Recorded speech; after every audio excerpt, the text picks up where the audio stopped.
MSW 14 Gandhi समाज कार्य के दूसरे खंड की चौथी इकाई सर्वोदय में आपका स्वागत है। इस इकाई का अध्ययन करने के पश्चात हम लोग सर्वोदय के अर्थ से परिचित हो पाएंगे, उसके विभिन्न पक्षों की जानकारी कर पाएंगे और उसके विभिन्न आयामों को व्याख्यात करने में सक्षम हो सके। सर्वोदय सामाजिक आदर्श का एक संप्रदाय कॉन्सेप्ट है जिसका प्रतिपादन गांधी जी ने सत्य, अहिंसा और अद्वैत की मूल भावना को साकार करने के लिए किया था। सर्वोदय वस्तुतः समाज के समस्त वर्गों के पुनरुत्थान का एक अद्वितीय प्रयास है, जिसका लक्ष्य एक ऐसी सामाजिक व्यवस्था का निर्माण करना है जिसमें शोषण, संघर्ष और प्रतियोगिता के स्थान पर प्रेम, सहयोग, समता और सर्वहित की मंगल कामना निहित है। सर्वोदय दो शब्दों के योग से बना है, पहला सर्व और दूसरा उदय। यहाँ सर्व का आशय है सभी का और सभी प्रकार से उदय यानी कल्याण।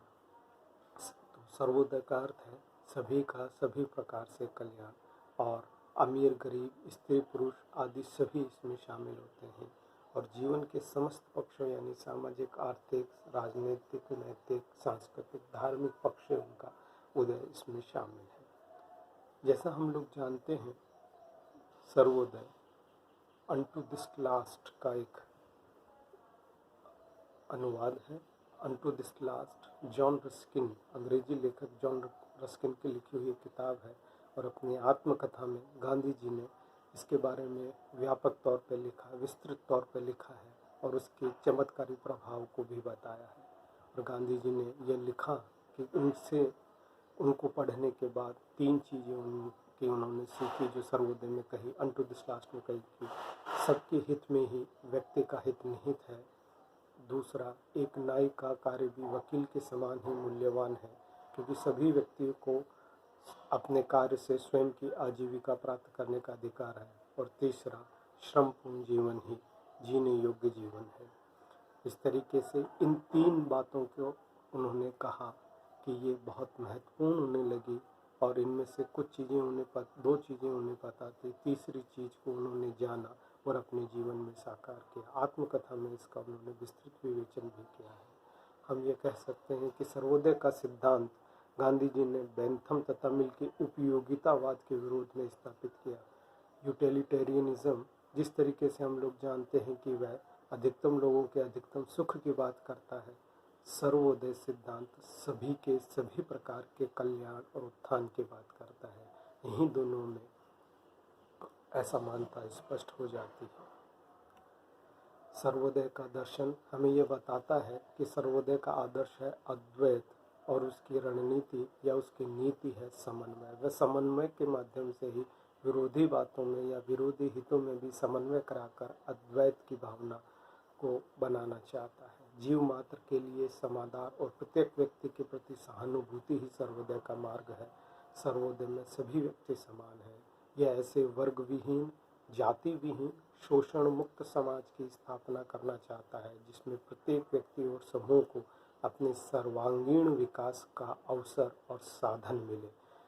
अभी तक जितने भी समाज हुए हैं उनमें अगर साधन मिले तो अवसर नहीं मिले, अवसर मिले तो साधन नहीं मिले। सर्वोदय की दृष्टि साधन और अवसर दोनों की उपलब्धता पर जोर देती है। सर्वोदय की समाज रचना में अंतिम व्यक्ति समाज की चिंता का सबसे पहले अधिकारी है। सर्वोदय समाज की रचना व्यक्तिगत जीवन की शुद्धता पर हो सकती है, जिनकी चर्चा एकादश व्रतों के अंतर्गत हम लोगों ने की है।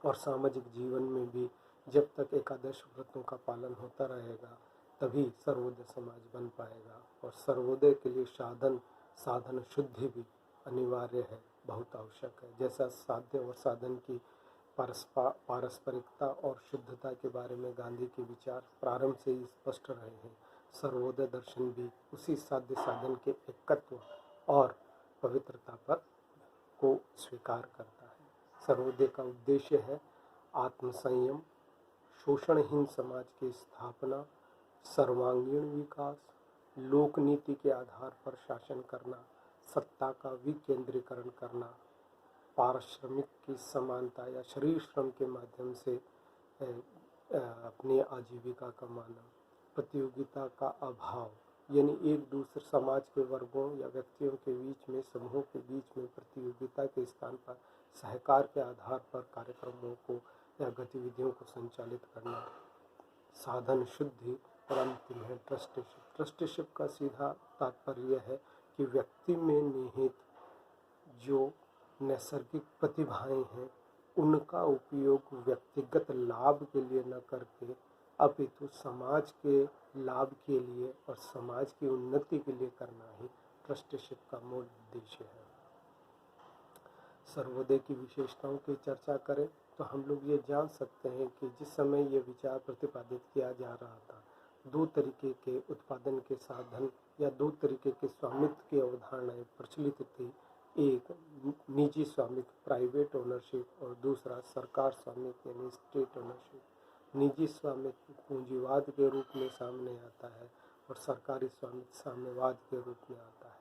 पूंजीवाद में एक तरीके से शोषण की प्रधानता है तो दूसरे में दमन की प्रधानता है। इसीलिए गांधी और उनके परिवर्ती विनोबा, दादा धर्माधिकारी इत्यादि लोगों ने जब सर्वोदय की विचारधारा को सामने रखा तो उन्होंने ट्रस्टीशिप और ग्राम स्वराज की कल्पना, और विनोबा ने आगे चल के ग्राम दान और ग्राम स्वराज की विस्तृत योजना प्रस्तुत करी, जहां इस प्राइवेट ओनरशिप और स्टेट ओनरशिप के दोषों को दूर करते हुए और उनमें निहित गुणों को लेते हुए अपने सर्वोदय के विचार की अवधारणा प्रस्तुत करें। सर्वोदय जैसा कि नाम से स्पष्ट है, सभी लोगों के सभी तरीके के कल्याण के लिए प्रतिबद्ध है। अतएव अपनी प्राथमिकता वह सभी व्यक्तियों की मूलभूत आवश्यकताओं की पूर्ति के पर देता है। वह विलासिता की वस्तुओं या विलासिता की वस्तुओं के उत्पादन के स्थान पर पहले सभी व्यक्तियों के लिए मूलभूत आवश्यकताओं को पूर्ति करने के उत्पादन पर जोर देता है। उसका उद्देश्य या आर्थिक गतिविधियों का उद्देश्य लाभ कमाना या मुनाफाखोरी नहीं, अपितु न्यूनतम लागत के आधार पर लोगों को उनकी मूलभूत आवश्यकताएं पूरा करना और उनके व्यक्तित्व विकास के लिए साधन और अवसर प्रदान करना है। साथ ही सर्वोदय सत्ता के विकेंद्रीकरण पर जोर देता है। यह जिस तरीके से गांधी ने पिरामिडीय सत्ता संरचना की आलोचना करते हुए महासागरीय वलय, सत्ता के महासागरीय वलय की कल्पना करी, उसी तरह सर्वोदय भी सत्ता के विकेंद्रीकरण पर जोर देता है। सर्वोदय का उदय किसी एक क्षेत्र में उन्नति करने का नहीं, बल्कि सभी क्षेत्रों में समान रूप से उन्नति करने का है। इस प्रकार सर्वोदय की अवधारणा में त्याग और हृदय परिवर्तन के तर्क द्वारा विचार परिवर्तन, शिक्षा के द्वारा संस्कार परिवर्तन एवं पुरुषार्थ के द्वारा स्थिति परिवर्तन के माध्यम से क्रांति करने पर जोर दिया जाता है। ऐसी क्रांति ही पूर्ण व स्थायी क्रांति होगी जो जीवन के समस्त पक्षों पर प्रभाव डाल सकती है।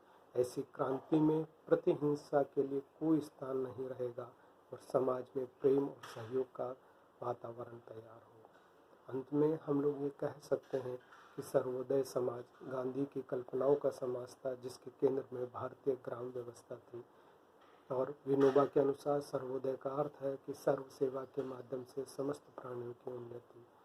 बार बार गांधी और विनोबा भारतीय ग्राम व्यवस्था पर जोर देते हैं, लेकिन वह यथास्थितिवाद के पोषक नहीं थे। भारतीय ग्रामीण व्यवस्था के अंतर्गत वह नवीन परिवर्तन, अहिंसक परिवर्तन और उसके सर्वांगीण जीवन में बदलाव लाने के लिए निरंतर प्रयास करते हैं।